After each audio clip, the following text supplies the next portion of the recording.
నమస్తే BCC news కి స్వాగతం। నా పేరు విజయ। నేటి ముఖ్యాంశాలు। తిరుపతి ఘటన మనస్సును కలిచివేసింది। శ్రీ వెంకటేశ్వరుని సన్నిధిలో ఎలాంటి అపశృతి జరగకూడదు।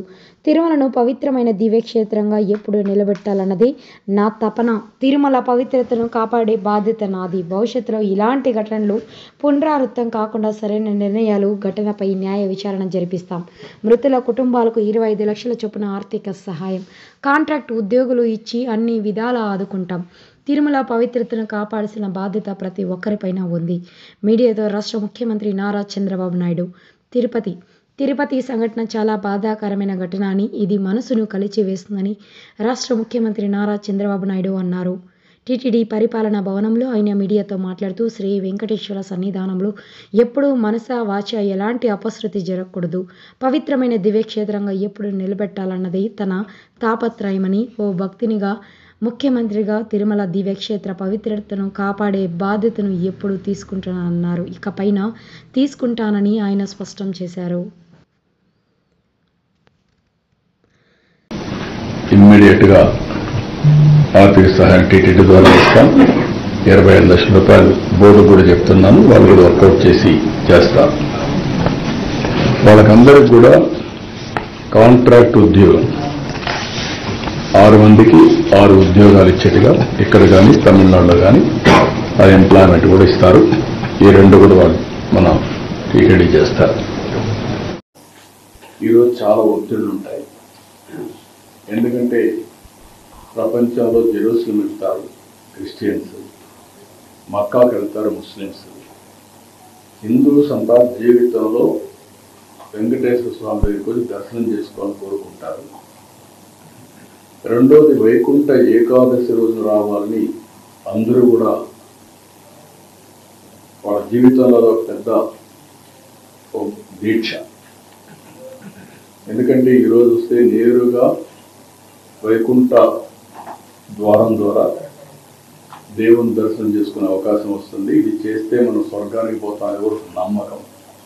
ఆ నమ్మకంతో అందరికి కూడా చాలామందితో నేను మాట్లాడాను।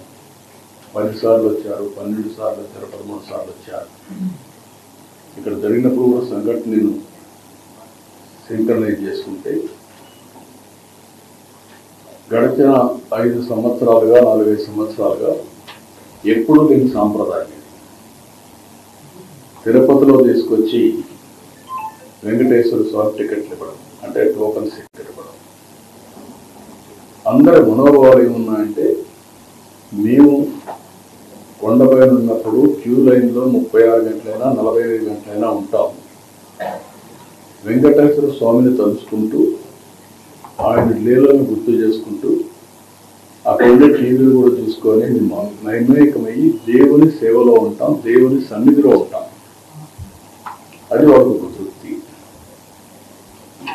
కానీ ఎప్పుడైతే తిరుపతికి తీసుకొచ్చారో ఇది మాకు కరెక్ట్ అనిపించలేదు అనేది అందరి మనోభావం, ఇది రాష్ట్రంలో ప్రజలందరి యొక్క మనోభావం।